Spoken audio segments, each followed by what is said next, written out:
الحمد لله رب العالمين والصلاة والسلام على رسوله النبي الكريم وعلى آله وأصحابه أجمعين. أما بعد فأعوذ بالله من الشيطان الرجيم. بسم الله الرحمن الرحيم. إنما الصدقات للفقراء والمساكين والعاملين عليها والمؤلفة قلوبهم وفي الرقاب والغارمين وفي سبيل الله وابن السبيل فريضة من الله والله عليم حكيم. صدق الله العظيم. اللهم صل على سيدنا مولانا محمد مبارک وسلم علیہ صلاۃ سلاما کثیرا کثیرا. قابل احترام، قابل عزت میرے بھائیوں، قابل احترام اسلامی مائیں اور بہنیں، آج یہ آیت نمبر 60 سے ہم اپنے سبق کا آغاز کر رہے ہیں. سورہ توبہ ہے یہ. واحد آیت ہے قرآن کی جس میں زکوٰۃ کی مدات کو بیان کیا ہے کہ زکوٰۃ کہاں کہاں خرچ کی جا سکتی ہے، استعمال کی جا سکتی ہے. تو آج کی ترتیب یہ ہے سبق کی کہ ہم نے چونکہ رکوع بھی پورا کرنا ہے انشاءاللہ، لیکن آج کے پورے رکوع میں جو سب سے زیادہ زیر بحث ہوگا مسئلہ اور آیت، وہ پہلی آیت ہے. لیکن ہم پہلے ایسا کریں گے کہ پورے رکوع کا ترجمہ کر لیتے ہیں اور پھر پہلی آیت جو ہے اس کی تفصیل کو سمجھنے کی کوشش کریں گے. تو ترجمہ پورے رکوع کا پڑھ کے جو زکوٰۃ کے حوالے سے جو مدات اللہ نے بیان فرمائی ہیں اس کی تشریح اور تفصیلات انشاءاللہ پھر اپنے وقت کے حساب سے بعد میں کرتے ہیں. تو چلیے پہلے ترجمہ دیکھتے ہیں. انما الصدقات للفقراء والمساکین. انما کا معنی ہوتا ہے جب کوئی اور آپشن نہیں ہوتا، صرف یہی آپشن ہوتا ہے جو انما کے بعد بیان ہوتا ہے، تو اس کے لیے انما استعمال ہوتا ہے. معنی اس کا بے شک ہی ہم کرتے ہیں، بے شک، لیکن اس کے اندر ہی بات شامل ہوتی ہے کہ یہی وہ صورت ہے جو آگے بیان ہو رہی ہے، اس کے علاوہ کوئی اور آپشن نہیں ہے، کوئی اور صورت نہیں ہے. تو یہی جو جگہیں اللہ نے بیان کی ہیں انہی میں ہی استعمال ہو سکتی ہے زکوٰۃ. تو بیسیکلی مدینہ کے اندر جو منافقین ہیں ان کے پراپوگنڈے کا جواب دیا گیا ہے یہاں سے سٹارٹ کر کے. فتوحات ہو رہی تھیں اور بہت مال بھی آ رہا تھا اور حضور علیہ الصلوۃ والسلام کھلے دل سے اس کو خرچ بھی کر رہے تھے. منافقین کو جب ملتا تھا تو خوش ہو جاتے تھے اور جب نہیں ملتا تھا تو پھر شور مچاتے تھے، اعتراض کرتے تھے، شرارتیں کرتے تھے، پراپیگنڈا کرتے تھے کہ جناب ہماری طرف تو کوئی توجہ ہی نہیں ہے، ٹھیک ہے، ہماری طرف تو کوئی دھیان ہی نہیں ہے، ہماری تو کوئی پرواہ ہی نہیں کرتا، ہمیں تو کچھ ملتا ہی نہیں ہے. تو یہ جو بات ہے نا، یہ جو اعتراض کرنے والے لوگ ہیں، یہ ایک خاص ذہنیت ہے جس کی طرف قرآن نے توجہ دلائی ہے یہاں پہ. اور وہ ذہنیت یہ ہوتی ہے، کچھ لوگ جو ہے نا ہر وقت وہ ریسیپشن چاہتے ہیں. ریسیپشن، یہ میرا جملہ آپ نوٹ فرما لیں. کچھ لوگ ہوتے ہیں ہر وقت وہ چاہتے ہیں کہ ہمیں توجہ ملے، ہمیں ریسیپشن ملے، ہمیں فوکس کیا جائے. اور جب وہ ریسیپشن انہیں نہیں ملتی، وہ توجہ انہیں نہیں ملتی، تو پھر وہ بے شمار اعتراضات گھڑتے ہیں، وہ چیزیں ڈھونڈتے ہیں. بہت نیک اور اچھے لوگوں کے اندر بھی یہ بری عادت ہوتی ہے اور وہ بھی ریسیپشن مانگتے رہتے ہیں. بڑے بڑے دین کا کام کرنے والے تنظیموں تحریکوں کے اندر بھی ایسے لوگ ہوتے ہیں جو ریسیپشن مانگتے ہیں. اگر آپ ان کو ریسیپشن دیں گے تو خوش ہوں گے، نہیں دیں گے تو وہ ناراض ہوں گے. تو یہ ایک منافقانہ سوچ ہے جس کا قرآن نے یہاں بیان کیا، اس کا آپریشن کیا ہے. تو اللہ رب العالمین میسج یہ دے رہے ہیں کہ تمہیں چاہیے تھا شکر گزار بنو، شکایتیں نہ کرو، قدردان بنو. یہ تمہارے باپ کا مال نہیں ہے کہ صرف تمہیں ملے گا، یہ اللہ اور اللہ کے رسول کا مال ہے اور اہل ایمان کے ذریعے سے اللہ رب العالمین اس کو عطا کر رہا ہے. اس میں باقی لوگوں کا بھی حق ہے، یہ صرف تمہارا نہیں ہے. تو آئندہ کے لیے نوٹ کر لو کہ جو زکوٰۃ ہوگی ٹھیک ہے، تو وہ صرف ان لوگوں کو ملے گی، تو یہ نوٹ کر لو، کسی اور کو نہیں ملے گی، نہ اس میں سے کوئی ایک چیز نکال سکتا ہے، نہ اس میں کوئی ایک چیز ڈال سکتا ہے۔ تو یہ ہے وہ بیک گراؤنڈ، اس کے بعد آپ ترجمہ پڑھیں۔ اللہ فرماتے ہیں انما الصدقات للفقراء والمساکین، بے شک صرف اور صرف صدقات جو ہیں وہ فقراء کے لیے ہیں اور مساکین کے لیے ہیں۔ تو میں نے جیسے عرض کیا کہ ہم واپس آ کر رکوع کا ترجمہ پورا کر کے واپس آ کر ان کی تشریحات کرتے ہیں۔ والعاملین علیہا، اور ان کے لیے ہیں جو صدقات کے اوپر کام کرنے والے ہیں۔ والمؤلفۃ قلوبہم، اور ان کے لیے ہیں جن کے دلوں کو نرم کرنا اور جوڑنا مقصد ہو۔ الفت سے ہے مؤلفہ، جن کے دلوں میں الفت پیدا کرنا مقصد ہو۔ وفی الرقاب، اور گردنیں چھڑانے کے لیے ہے۔ والغارمین، اور جو بوجھ کے نیچے دب جائیں ان کے لیے ہے۔ وفی سبیل اللہ، اور اللہ کے راستے میں خرچ کرنے کے لیے ہے۔ وابن السبیل، اور مسافروں کی خدمت کے لیے ہے۔ فریضۃ من اللہ، یہ اللہ کی طرف سے ایک مقررہ قانون، طے شدہ ضابطہ بن گیا ہے، یہ اللہ کی طرف سے مقرر کر دیا گیا ہے۔ واللہ علیم حکیم، اللہ ہر چیز جاننے والے ہیں، ان کا ہر حکم حکمت کے مطابق ہے۔ آگے اگلی آیت دیکھتے ہیں۔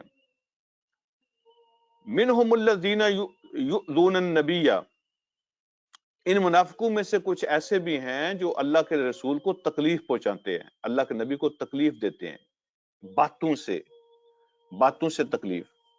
تو ضروری نہیں ہوتا کہ کوئی زخمی کرے کسی کو تو وہی تکلیف ہوتی ہے، الفاظ کی بھی تکلیف ہوتی ہے، باتوں کی بھی تکلیف ہوتی ہے۔ اور یہاں پہ منافقوں کے اندر اتنی جان نہیں تھی کہ وہ حضور علیہ الصلوۃ والسلام کو فزیکل تکلیف پہنچاتے، وہ وربل جو ہے نا وہ تکلیف پہنچاتے تھے۔ تو الفاظ کی تکلیف کو بھی اللہ نے ایذا فرمایا ہے، یؤذون، وہ ایذا پہنچاتے ہیں، تکلیف دیتے ہیں نبی علیہ الصلوۃ والسلام کو۔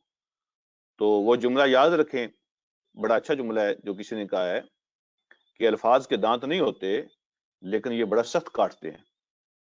تو اصل میں انسان کا جو لہجہ اور رویہ ہوتا ہے وہ بہت کچھ کرتا ہے۔ فرمائے ان میں سے کچھ ایسے بھی ہیں جو اللہ کے رسول کو تکلیف پہنچاتے ہیں۔ وَيَقُولُونَ، اور وہ کہتے ہیں ہوا اذن، یہ تو کان ہی کان ہے، کان ہے، یہ جو کان ہوتے ہیں نا اذن، یہ تو کان ہی کان ہے، پوری شخصیت جو ہے نا یہ تو کان ہے۔ یہ جملہ استعمال ہوتا ہے وہاں پہ جب کوئی کسی آدمی کے بارے میں کہا جائے نا کہ یہ کانوں کا کچا ہے، ہر کسی کی سنتا ہے، جو چاہتا ہے آتا ہے ان کے کان میں، جو چاہے ڈال جاتا ہے اور ہر کسی کی مان لیتے ہیں۔ تو ان کو ورگلانا ایزی ہے، ان کے کانوں میں بات ڈالنا ایزی ہے، تو جو بھی آتا ہے وہ ان کے کان میں جو کہتا ہے اس کو مان لیتے ہیں۔ تو اس لیے کہا، وہ کہتے تھے کہ یہ تو کان ہی کان ہے بس، یعنی نعوذ باللہ اپنا دماغ تو استعمال ہی نہیں کرتے۔ ٹھیک ہے، لوگوں کی باتوں جو ہے نا ان پہ جیسے کوئی لگی لپٹی آ کے بیان کرتا ہے ویسے ہی مان لیتے ہیں۔ تو اللہ نے فرمایا قول، ان سے کہہ دیجئے اوزون خیر لکم، تو آپ کا سب کی باتیں سن لینا یہ تمہارے لیے بہتر ہے۔ ایک ترجمہ اس کا یہ ہے، تمہارے لیے ہی بہتر ہے۔ اور اگر آپ سب کی نہ سنیں، تمہاری بات بھی نہ سنیں، تمہارے عذر بھی قبول نہ کریں، تو تمہارے تو 2 دن نہیں نکل سکتے۔ تو یہ تمہاری بھلائی کے لیے ہے کہ آپ سب کی سن لیتے ہیں۔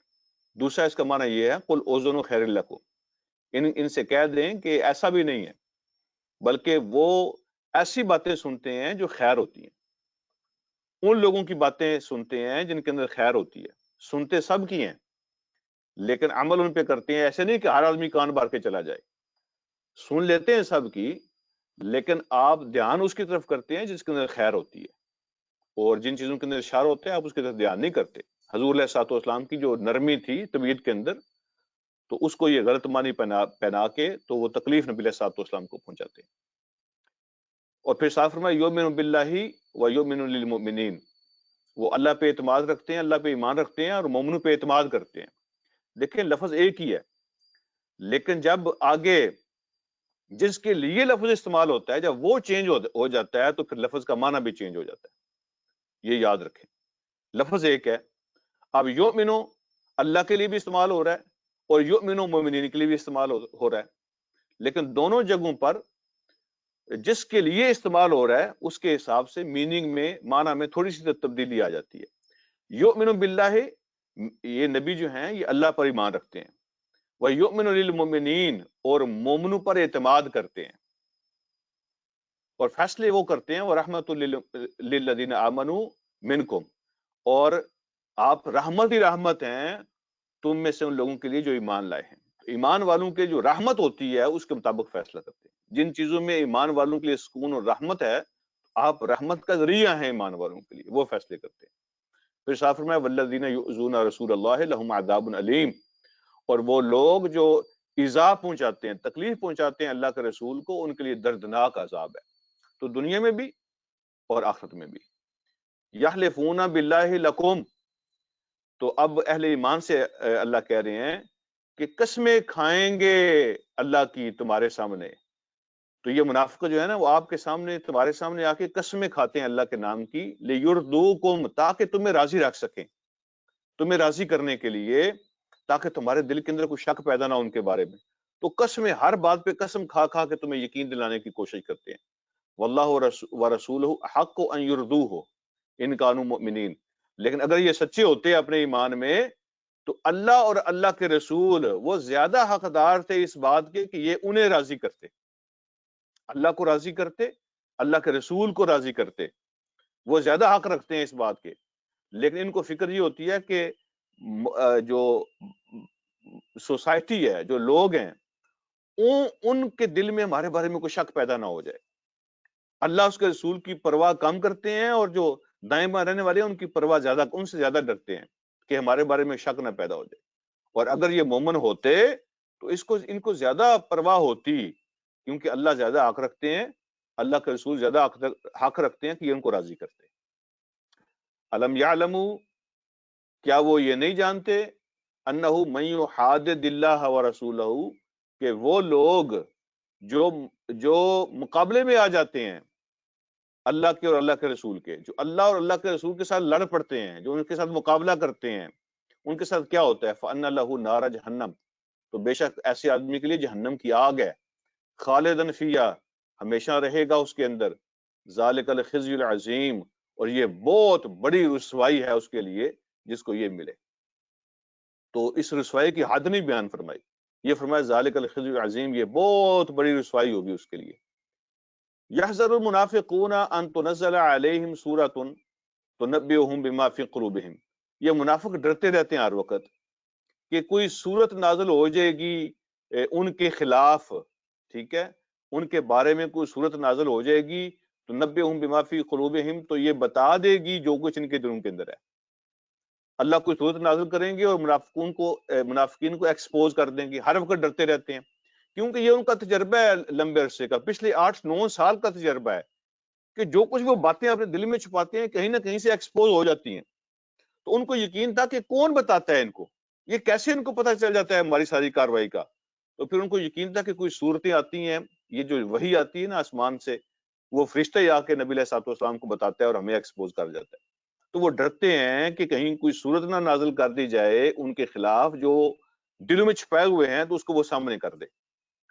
قل استہزئوا، ان سے کہو کہ مذاق اڑا لو، ان اللہ مخرج ما تحذرون، بے شک اللہ تعالیٰ نکالنے والا ہے، ایکسپوز کرنے والا ہے، باہر کرنے والا ان چیزوں کو جن کے بارے میں تم ڈرتے ہو۔ تو اللہ تمہارے ڈر کو ایکسپوز وہ نکالنے والا ہے باہر ان چیزوں کو جن کے بارے میں تم ڈرتے ہو، تو اللہ تمہیں ایکسپوز کرنے والا ہے۔ مذاق اڑا لو، بیٹھ کے مذاق اڑایا کرتے تھے نبی علیہ السلام، اپنی مجلسوں میں گپیں لگاتے تھے اور نام لے لے کر، یعنی غزوہ تبوک کی تیاری چل رہی تھی تو اپنے مجلسوں میں بیٹھ کے کہتے تھے دیکھنا کل ان کے گلے میں رسیاں ڈالی ہوں گی اور یہ لٹکے ہوں گے، ہاں جی، دیکھنا ان کے جناب ٹکڑے ہوئے ہوں گے۔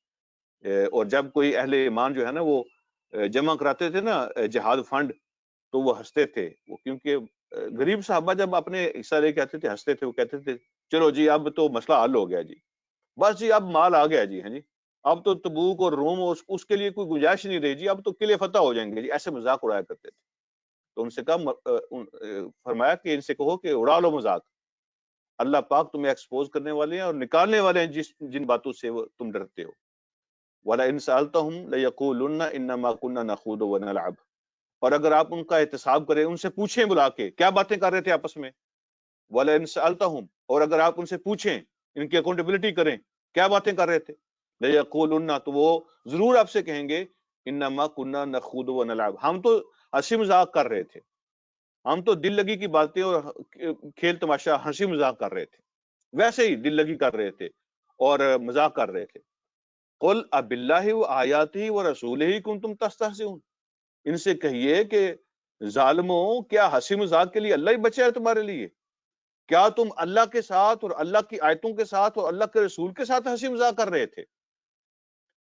تو تمہارے لیے کوئی ٹاپک ہی نہیں رہا ہنسی مذاق کرنے والا، تو ان کے نام پہ ہنسی مذاق کر رہے تھے۔ لا تعتذروا، معذرتیں پیش مت کرو، عذر پیش مت کرو، قد کفرتم بعد ایمانکم، تم نے کفر کیا ہے ایمان کے دعوے کے بعد، ایمان کا دعویٰ کرنے کے بعد تم نے کفریہ کام کیا ہے۔ تو جو اللہ کے رسول اور اللہ کے احکام کا مذاق اڑاتا ہے تو یہ کفر ہے، ٹھیک ہے۔ تو اللہ فرماتے ہیں کہ عذر پیش مت کرو کہ ہمارا مقصد کوئی اور نہیں تھا، ہم تو ویسے باتیں کر رہے تھے، کہ جو اللہ کے رسول اللہ کے حکموں کا مذاق اڑاتا ہے یہ کفر ہے، تو تم نے کفر کیا ہے ایمان کے دعوے کے بعد۔ پھر فرمایا ان نعفو عن طائفۃ منکم، اگر ہم تم میں سے ایک گروہ کو معاف بھی کر دیں جو یہ کہے کہ نہیں جی ہمارا کوئی ایسا مقصد نہیں تھا، چلو ہم اس کو عذر قبول بھی کر لیں تھوڑی دیر کے لیے، ہم تم میں سے کسی گروہ کو معاف بھی کر دیں، نعذب طائفتم، اور ایک گروہ تو ہم ضرور عذاب دیں گے بانہم کانوا مجرمین، کیونکہ وہ مجرم لوگ ہیں۔ تو اگر ہم کچھ کو کہ عذر کو قبول بھی کر لیں وقتی طور پر، لیکن وہ لوگ جو ملوث ہیں اس طرح کے کاموں میں، جن کے لیے کوئی جو ہے نا وہ معافی کی گنجائش نہیں ہے، تو ان جو مجرم ہیں، جو کرمنل ایکٹیویٹیز کے اندر پائے گئے ہیں، تو ان کو تو ہم نہیں چھوڑیں گے، ان کو ہم سخت عذاب دیں گے۔ یہاں پہ دنیا میں مومنوں کے ہاتھوں سے ہوگا، اور قیامت کے دن سب سے نچلا درجہ عذاب کون کے لیے ہوگا۔ یہ آج کا رکوع ہے۔ اب جو ہے نا آج کے سبق کی پہلی آیت پہ چلتے ہیں، جو اللہ رب العالمین نے زکوٰۃ کے بارے میں ارشاد فرمایا ہے۔ تو جو باقی وقت ہوگا ہمارے پاس انشاءاللہ ہم اس پہلی آیت کو سمجھتے ہیں۔ تو سب سے پہلے میں نے عرض کیا کہ جہاں پر بھی قرآن کے اندر انما آتا ہے، جہاں کہیں بھی قرآن کے اندر انما آتا ہے، تو اس کا مطلب یہ ہوتا ہے کہ اس کے سوا کوئی آپشن نہیں ہے، اس کے علاوہ کوئی آپشن نہیں ہے۔ تو انما کے ساتھ اللہ نے بات ارشاد فرمائی کہ یہ جو 8 چیزیں ہیں، یہ 8 چیزیں ہی ہوں گی، اس کے علاوہ نہ کوئی اس میں کوئی چیز داخل کر سکتا ہے نہ نکال سکتا ہے۔ تو یہ وہ 8 چیزیں۔ ایک بات اور سمجھ لیں کہ اللہ نے زکوٰۃ کے لیے صدقات کا لفظ استعمال فرمایا، انما الصدقات، اور ہم اس کا مطلب بیان کرتے ہیں کہ زکوٰۃ عام صدقہ نہیں، عام صدقہ ہم اس کا مطلب بیان نہیں کرتے، اس کا مطلب ہم زکوٰۃ کرتے ہیں۔ تو صدقہ کو صدقہ کیوں کہتے ہیں؟ جو اللہ کے راستے میں خرچ ہوتا ہے، انفاق جس کو ہم کہتے ہیں، جو مال اللہ کے راستے میں خرچ کیا جاتا ہے اس کو صدقہ کیوں کہتے ہیں؟ اس لیے کہ جو انفاق ہوتا ہے نا اللہ کے راستے میں خرچ کرنا، وہ ایمان کی صداقت اور ایمان کے پختہ ہونے کی علامت ہوتا ہے۔ اس سے ایمان پکا ہوتا ہے، اور اس سے پتہ چلتا ہے کہ بندہ ایمان لانے میں سچا ہے۔ اور صدق، جو صدقہ جو لفظ ہے وہ صدق سے نکلا ہے، صدق کا معنی سچائی ہوتا ہے اور سچ ہوتا ہے، ٹھیک ہے۔ تو اس کا مطلب ہوتا ہے کہ جو آدمی انفاق کرتا ہے، اس کا مطلب ہے کہ وہ اپنے ایمان کے دعویٰ میں سچا ہے اور پختہ ہے، اس کے قول اور فعل کے اندر استحکام ہے، اس کے قول اور فعل کے اندر سچائی ہے۔ تو یہ انفاق اس کی علامت ہے، اس کو اور مضبوط کرتا ہے، اس کو اور سچا بناتا ہے، اس لیے اس کا نام صدقہ ہے۔ اور صدقہ جو ہوتا ہے نا، کبھی نفلی بھی ہوتا ہے، کبھی واجب بھی ہوتا ہے، اور کبھی فرض بھی ہوتا ہے۔ تو سب کو صدقہ بول لیتے ہیں، سب کو صدقہ کہتے ہیں، لیکن صدقے کی پھر آگے قسمیں ہوتی ہیں۔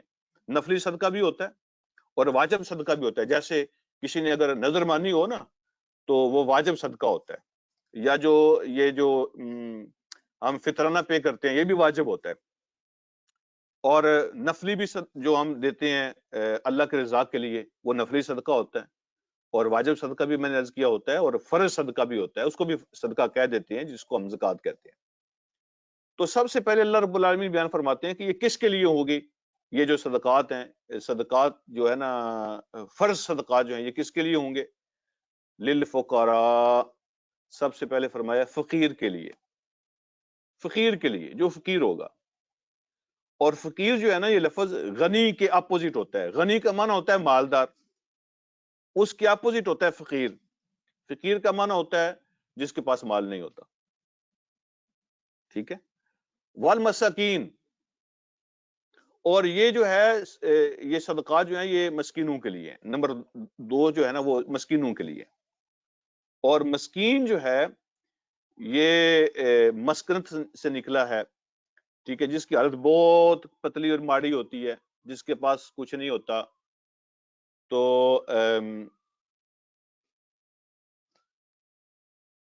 ان کے لیے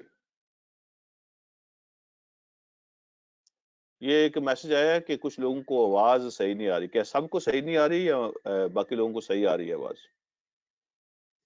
میں اور اس کو تھوڑا قریب کر لیتا ہوں، تھوڑا اور زور سے بولتا ہوں. تو فقیر اور مسکین، بالکل صحیح آ رہی، بالکل صحیح آ رہی. جی ٹھیک ہے، جزاکم اللہ. جو فقیر اور مسکین ہیں یہ ایک ہی کیٹیگری سمجھیں آپ، ملتے جلتے لوگ ہوتے ہیں، لیکن اس میں فرق یہ ہوتا ہے کہ آپ مسکین اس کو سمجھ لیں کہ جس کے پاس کچھ بھی نہیں ہے، کچھ بھی نہیں ہے. اور فقیر آپ اس کو سمجھ لیں گے غنی کے اپوزٹ ہے کہ جس کے پاس مال تو ہے، کچھ نہ کچھ دیہڑیاں اس کی لگ جاتی ہیں، کچھ نہ کچھ اس کو مل جاتا ہے، آ رہا ہے، لیکن اس کی ضرورتیں پوری کرنے کے لیے کافی نہیں، اتنا نہیں ہوتا جس سے اس کی ضرورتیں پوری ہو جاتی ہیں. اور مسکین وہ جس کے پاس کچھ بھی نہیں ہے. اور خود نبی علیہ الصلوۃ والسلام نے اس کی یہ تعریف فرمائی ہے کہ وہ لوگ جو گھر گھر جاتے ہیں، دروازے دروازے ناک کرتے ہیں اور لوگوں سے پھر مانگتے ہیں کہ ہمیں دو، ہمیں ضرورت ہے. فرمایا وہ اصل مسکین نہیں ہوتے.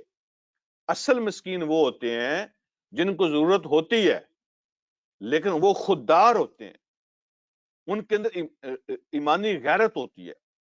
ٹھیک ہے. وہ ان کے اندر سیلف ریسپیکٹ ہوتی ہے، وہ لوگوں کے سامنے جانا، ہاتھ پھیلانا پسند نہیں کرتے.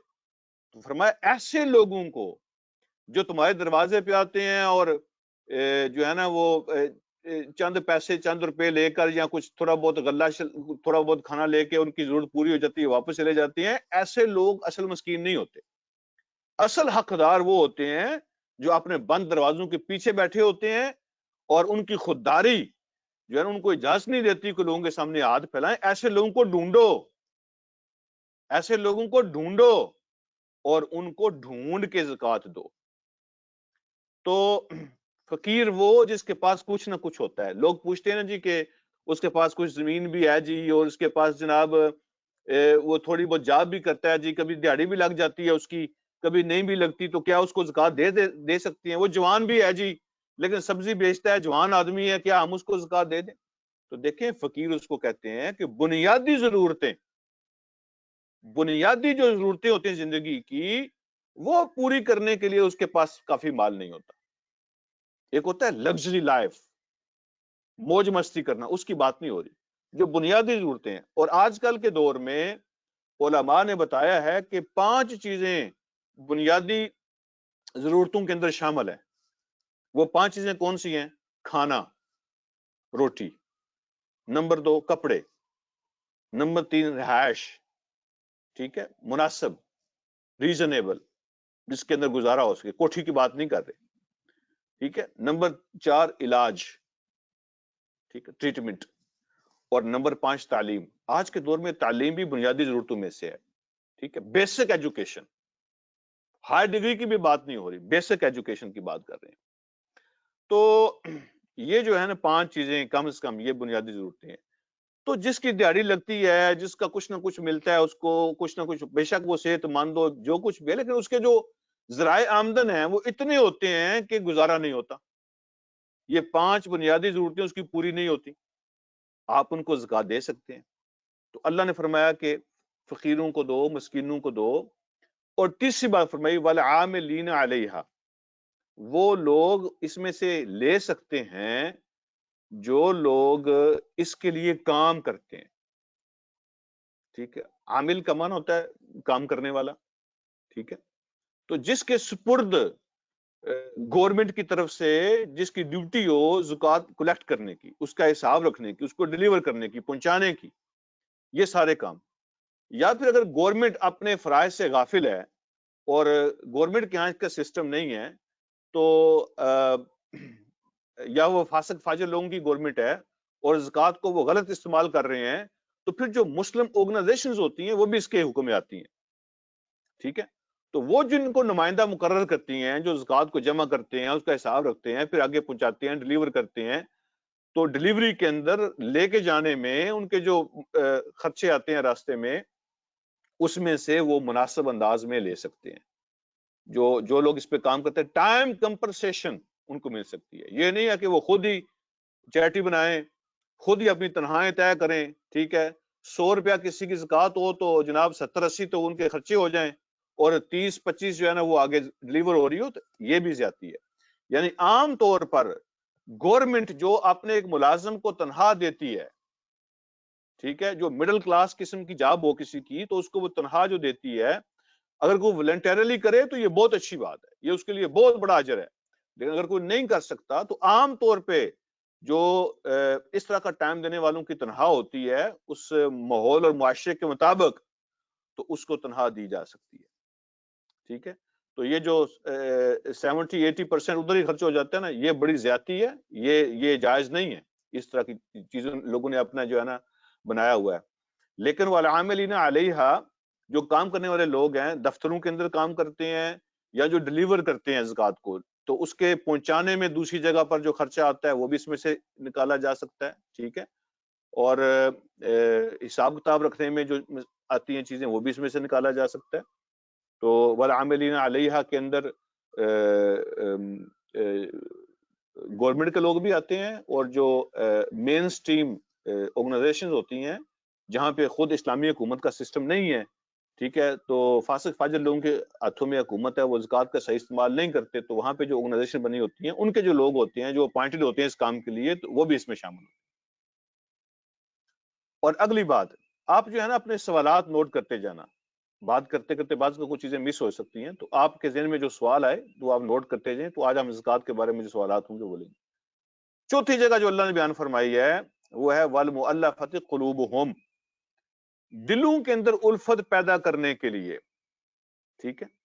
یہ جو ہے نا دلوں کے اندر الفت پیدا کرنا،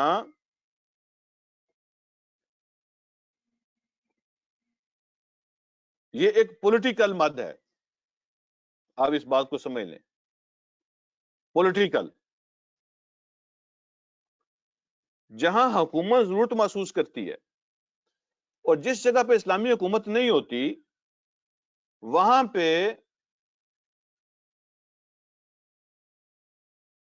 جو اسلامک آرگنائزیشن ہے، مسلمانوں کی جو تنظیمیں ہیں، وہ جو محسوس کرتی ہیں کہ کچھ لوگ ایسے ہیں جن کو توڑا جا سکتا ہے، جن کے دل میں نرمی پیدا کی جا سکتی ہے، بارڈر ایریا کے لوگ جو ہیں، مثال کے طور اگر اسلامی حکومت ہے تو بارڈر ایریا کے جو لوگ ہوتے ہیں وہاں ان کے ساتھ اچھے تعلقات رکھنے پڑتے ہیں تاکہ وہ دشمن سے زیادہ ہمارے جو ہے نا وہ سپورٹ کرے اور حمایت کریں۔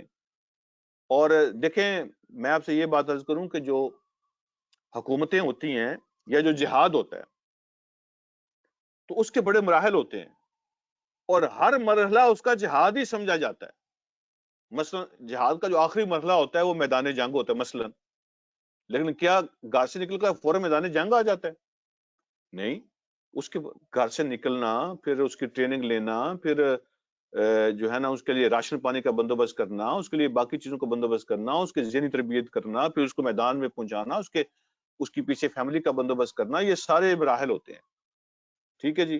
اور ہر وقت جنگ نہیں ہوتی، جہاد کی شکلیں ہر زمانے میں بدلتی رہتی ہیں، اور ہر زمانے میں جو جہاد سمجھا جاتا ہے، اسٹرگل ہوتی ہے، جو ہے نا ہر وقت توپوں کا جہاد نہیں ہوتا۔ تو وہ ساری چیزیں جو لوگوں کے دلوں کو جو ہے نا وہ مائل کرنے کے لیے، نرم کرنے کے لیے استعمال ہوتی ہیں۔ علماء بیان فرماتے ہیں کہ اس میں وہ لوگ بھی شامل ہیں جو نیو مسلم ہوتے ہیں، نئے نئے مسلمان ہوتے ہیں، اور ضرورت ہوتی ہے اس بات کی، وہ مشکل سے ان کے فیملیاں جو ہیں ان کو کک آؤٹ کر دیتی ہیں، تعلقات توڑ دیتی ہیں، بائی کاٹ ہو جاتا ہے، وہ بڑے اسٹرگل کرتے ہیں، تو وہ کہیں واپس نہ چلے جائیں، اللہ ان کی حفاظت فرمائے، تو کہیں واپس نہ چلے جائیں، تو ان کی ضرورتوں کو پورا کرو تاکہ وہ مشکل وقت سے گزر جائیں۔ اور دوسرا پھر یہ ہے کہ ایسے مسلمان جو